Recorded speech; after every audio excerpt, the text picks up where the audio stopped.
All right, so today's lecture is dealing with muscle strength and muscle endurance and training for these two characteristics of fitness. Now, what we need to start with is a brief discussion on muscle physiology.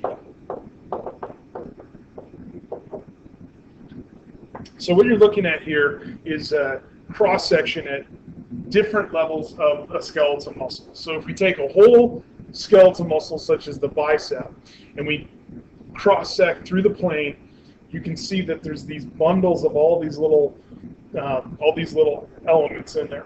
The bundle is called a fascicle, and the little elements are actually the muscle cell, also called a muscle fiber. Within the muscle cell, there's these proteins that are organized into what's called a myofibril, and this component here, the sarcomere, is what actually shortens in order to make the muscle go through its contraction. So from an anatomical and a physiological perspective, skeletal muscle consists of many muscle fibers. And these are also called cells. So it's the muscle fiber that is the muscle cell or is the cell of the muscle rather. And they are connected in bundles.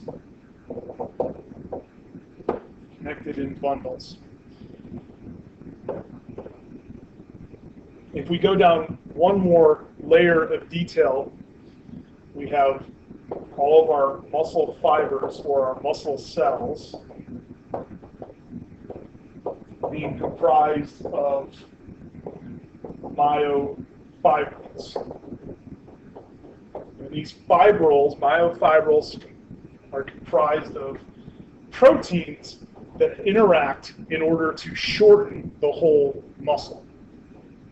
Now, when we undergo strength training,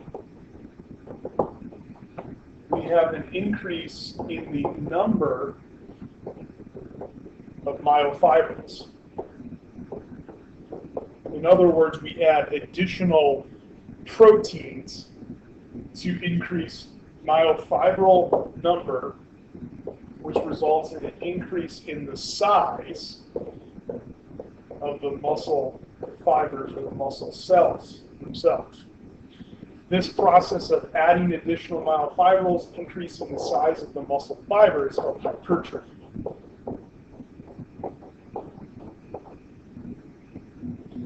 So hypertrophy is the way in which a muscle gains size or gets larger by increasing the protein, the myofibrils, leading to an increase in muscle fiber size. So we're not actually adding additional muscle cells, we're just increasing the size of those that already exist. Now on the converse, inactivity will actually reverse the process. So this is no longer hypertrophy, but the opposite, which is atrophy. So yeah, hypertrophy, which is the increase in size of a muscle fiber, of a muscle cell, and atrophy, which is the decrease in size. So why don't we take a real quick look here at the muscle cell, the muscle fibers. And as you're probably aware, there are different types of muscle fibers. And we're going to categorize the types of muscle fibers into two different types, slow twitch and fast twitch. A slow twitch muscle fiber is a muscle fiber or a muscle cell that resists fatigue. So in other words, it is fatigue resistant.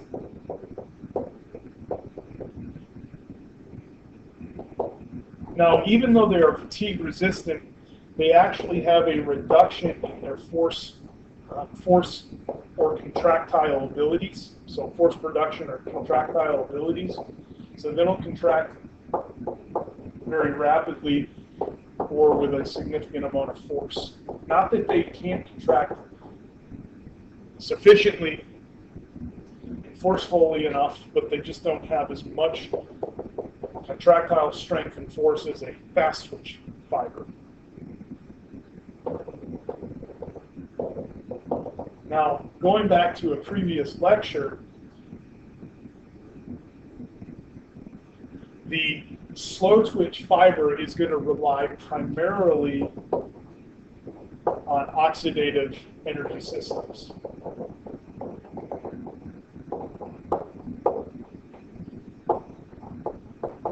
In other words,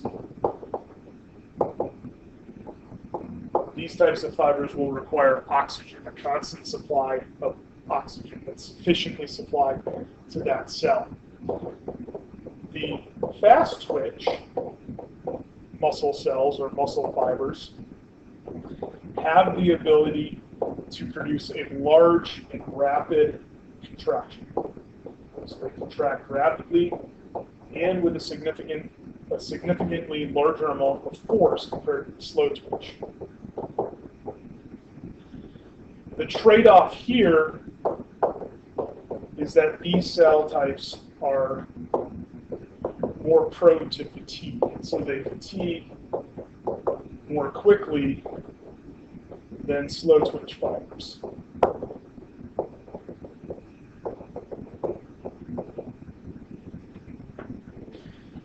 As an energy perspective, the fast twitch fiber is going to rely more on our non-oxidative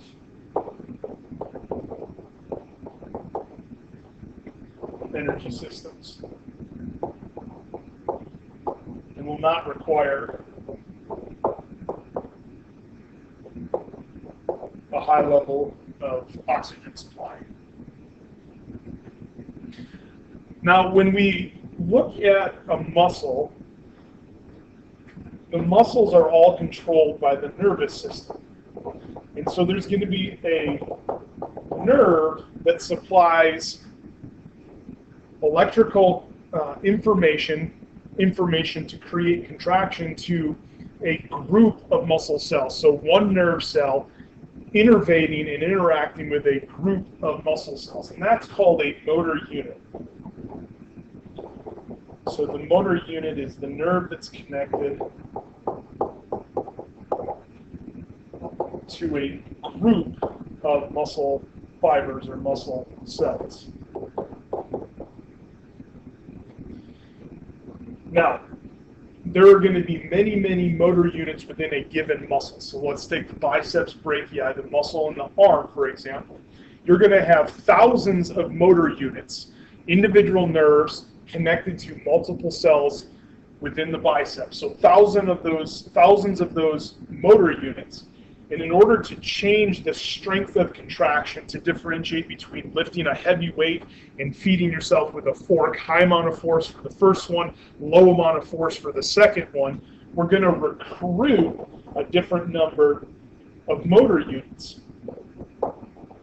So our motor units are recruited to produce different amounts of force. Now, each of these motor units, when it is recruited, it follows a principle called the all or none principle. So the all or none principle. And this principle states that if a motor unit is activated to contract, it's going to contract with the maximum amount of strength that each of those individual muscle cells are able to create.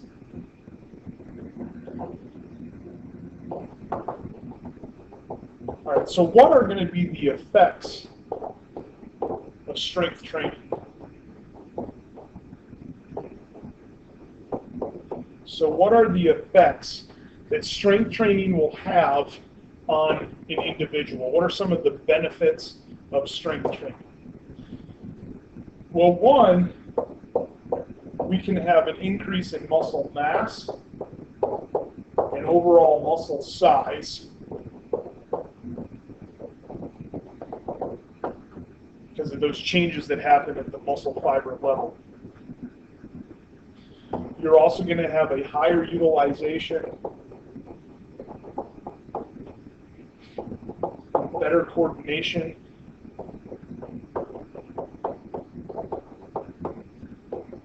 of individual motor units. So you might think of this as increasing your dexterity and your motor control.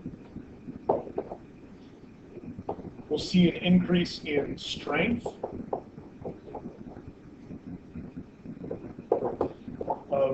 attached items such as the tendons and the ligaments and the bones themselves.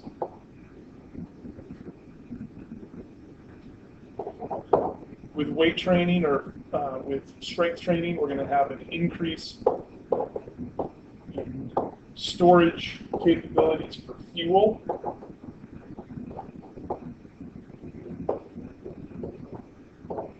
So storage of fuel in the muscle and also blood supply to the muscle.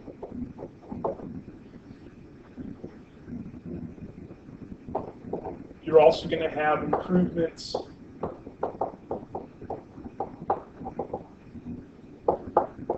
in blood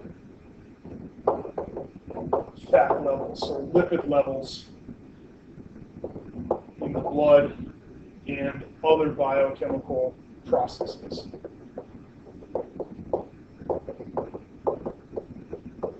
In fact, increasing muscle strength can lead towards vast improvements in metabolism, other biochemical processes that it can also assist beneficially with weight loss.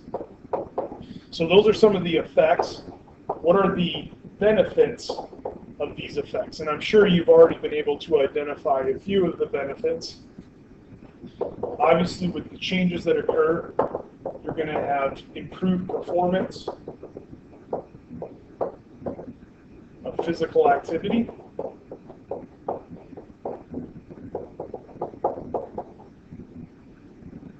You will have improvements in injury prevention.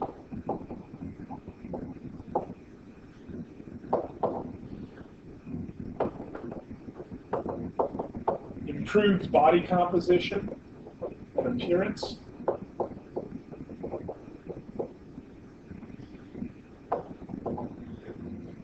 Strength training is also associated with enhanced self-image.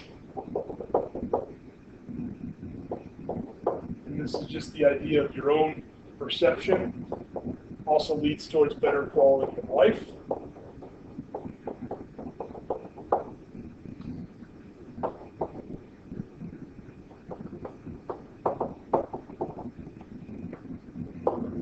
As you age, you'll have improved muscle and bone health.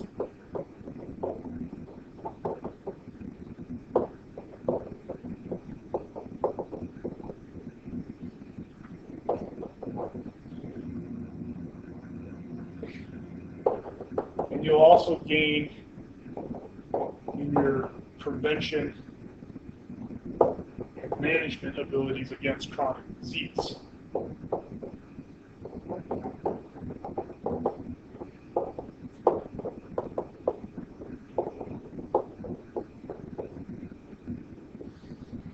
So all very beneficial. So just like we've already discussed with cardiorespiratory endurance type training, how do we tap into the benefits and the effects of strength training? And we always want to start with assessment. So you want to assess your overall strength and your overall muscle endurance.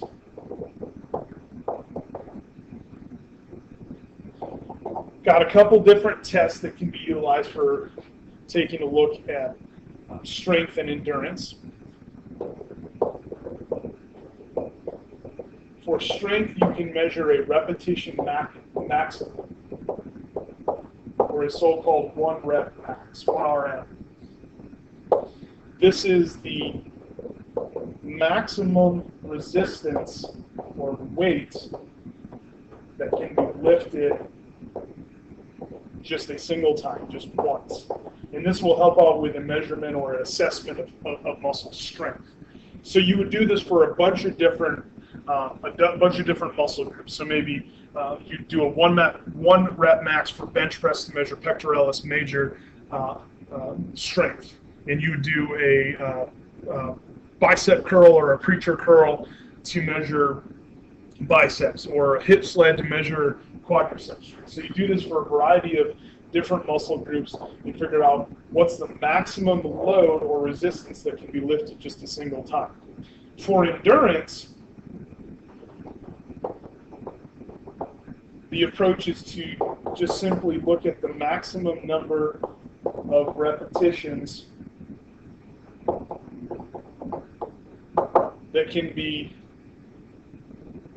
achieved for a given workout at a given load. So maybe you go into the fitness facility and you stack 100 pounds on the bench press bar and you lift that as many times as you can, and you can get it maybe 8 times, and then you go and begin to pursue a muscle strength, muscle endurance training program, and periodically every couple of months you measure on that same weight and look at and see if you have had increases in the number of repetitions that can be performed. So strength test and an endurance test to assess both of those variables.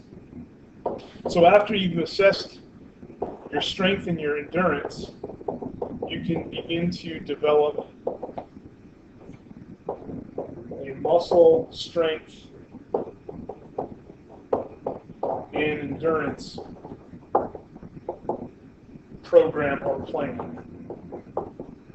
So we've already done something very similar with cardiorespiratory endurance, and what you'll remember is we developed that program, we applied the FIT principle, and we're going to do the same here.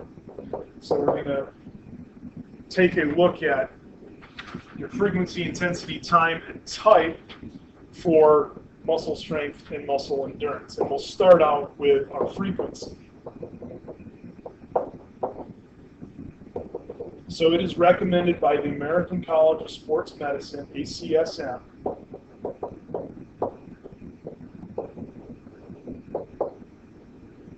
that one should utilize 2 to 3 days per week per muscle.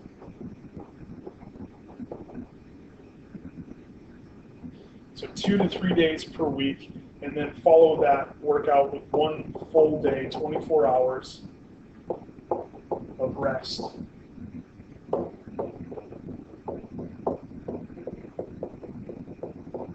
Now, that doesn't necessarily mean that you do everything in those 2 to 3 days.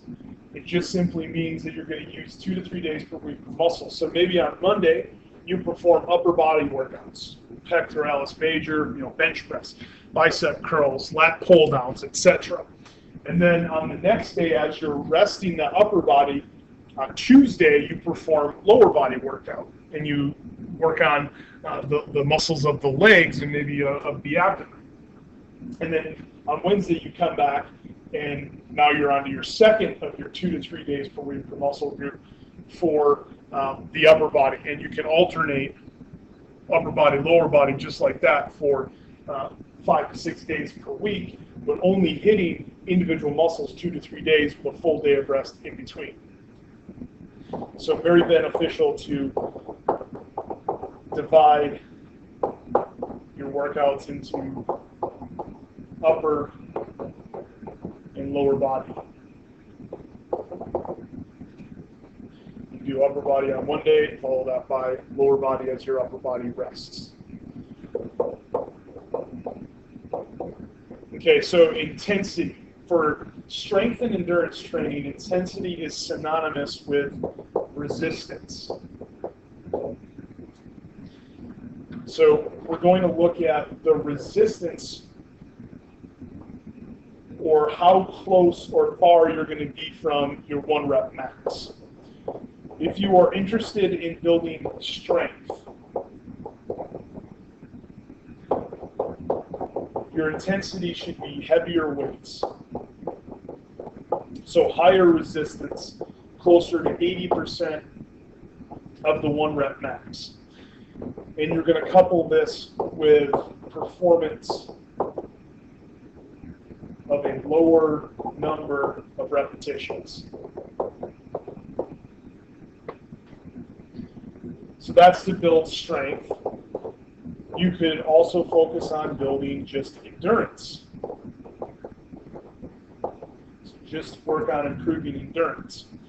Here you're going to apply lighter weight so lighter or lower resistance, typically between 40 and 60% of the 1 rep max. And you'll couple that lower resistance to a higher form, a higher number of reps.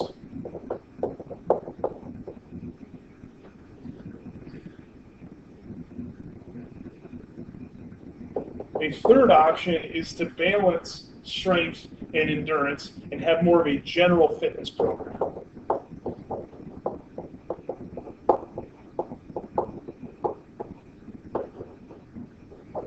So for that general fitness program, we're actually going to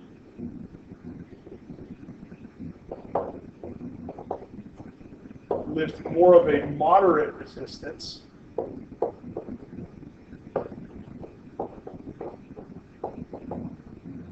So lift moderate weights closer to about 70% of your 1 rep max. And then a moderate number of repetitions.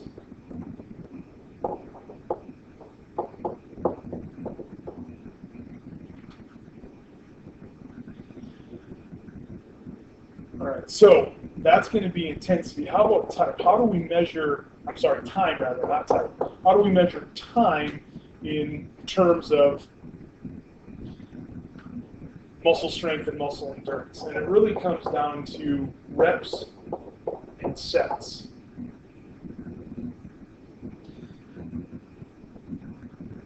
So a rep or a repetition is an individual movement. So reps are going to be the number of individual movements. So number of times that you lift a weight through a full range of motion for that particular muscle that you're lifting for. You should always do, regardless of strength training or endurance training or more of that general fitness approach, you should always do enough reps to fatigue.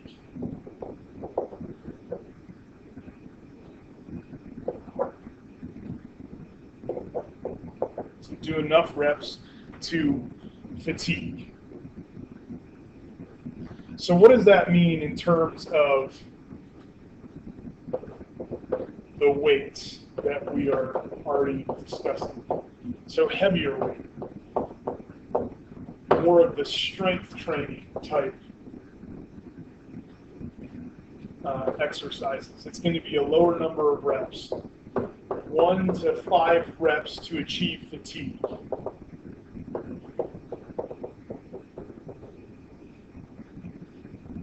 Again, this is the program to build strength.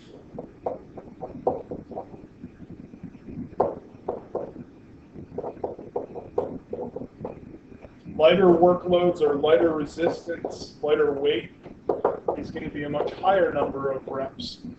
So between 15 and 20 repetitions to reach fatigue.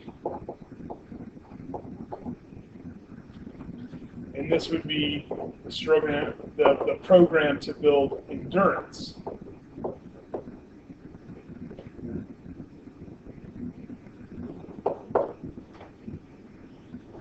The general approach, which will help you to build both strength and endurance. Now you're looking at 8 to 12 reps. So 8 to 12 reps until you achieve fatigue.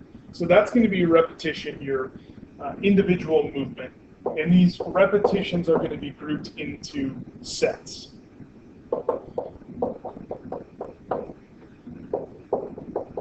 So a set is a group of reps that's followed by a rest period.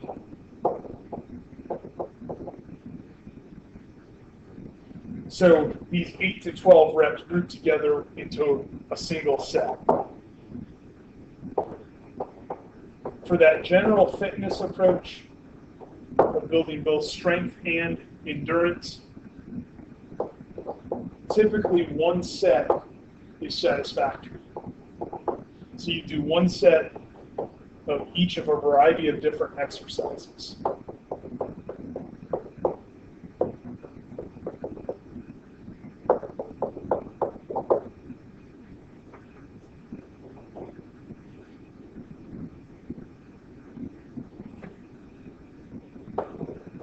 As you go up from there and increase to more than a single set,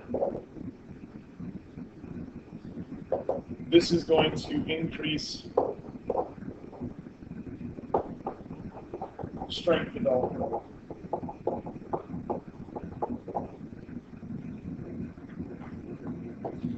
Now it's important that you couple these sets to rest. So we always want to have a period of rest between individual sets, groups of repetitions. So you're going to measure your intensity with the number of repetitions and the number of sets. The last variable here is the type. So what types of activity should we be performing for endurance and strength development? Again, for that general fitness approach, we're looking at between 8 and 10 different exercises.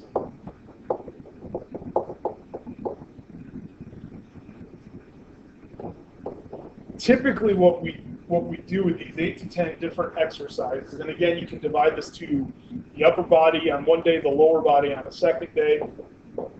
We want to start out and make sure that we hit all major muscle groups. So we want to start with exercises that involve larger numbers of muscles. We want to make sure that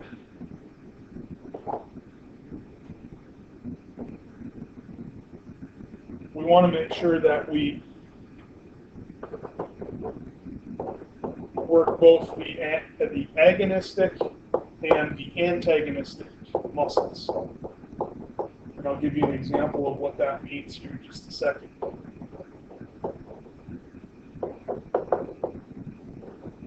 So if you work your bicep brachii, which is the elbow flexor, that would be the agonist. You also want to work the elbow extender, which is your tricep, which would be the antagonistic muscle. So you basically want to work the muscles that do the opposite motion. Lastly, you also want to go from the large muscle groups, many muscles in the group doing the activity, such as a bench press, which works the pectoralis major muscle group. It also works triceps and other stabilizers in the shoulder. So that's going to be a large muscle group. Involves multiple joints, elbow, the shoulder joint, okay, so bench press. And you want to work then from those large muscle groups, multiple joints, to smaller muscle groups over single joints. So after the bench press, that might be your first exercise, and then the second exercise might be something like a tricep exercise, such as a tricep press down or something like that. So now you're dealing with just the single joint, the single elbow joint there, rather than both the elbow and the shoulder.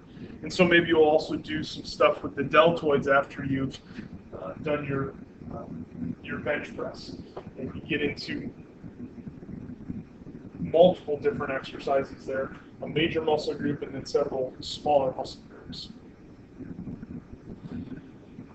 Now, just like we saw with cardiorespiratory endurance, we want to make sure that we warm up and we cool down.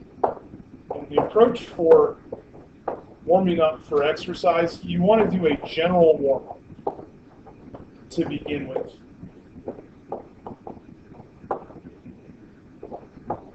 And this occurs before the workout and is typically going to be something like 10 to 15 minutes or 5 to 10 minutes of jogging, light jogging on the treadmill, just to increase breathing rate, increase muscle efficiency, increase blood flow and circulation. But then you also want to apply specific warm-up.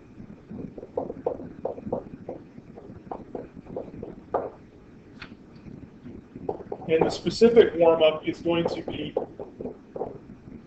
very lightweight,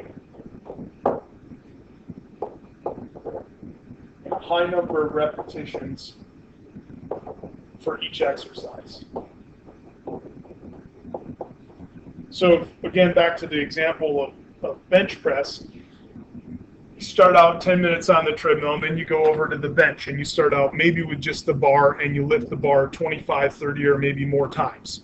And that gets the blood flowing to that specific muscle group. And then you begin to stack weight, and you go through your endurance training or your strength training or your general fitness type training, reps and sets for bench press.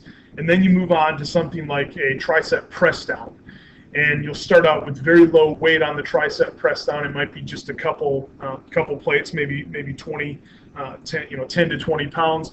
You do your tricep press down, and then you do your sets and reps of the higher weight, and you proceed through the workout with a specific warm-up before each of the specific tasks that you are going to perform.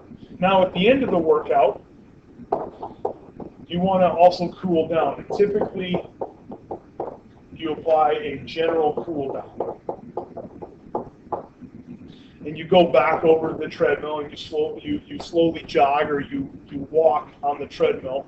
And this is going to help to do things like lower your heart rate, decrease circulation into the muscles, and help the body move back towards a resting state. All right, so that's all I got for muscle endurance and muscle strength training.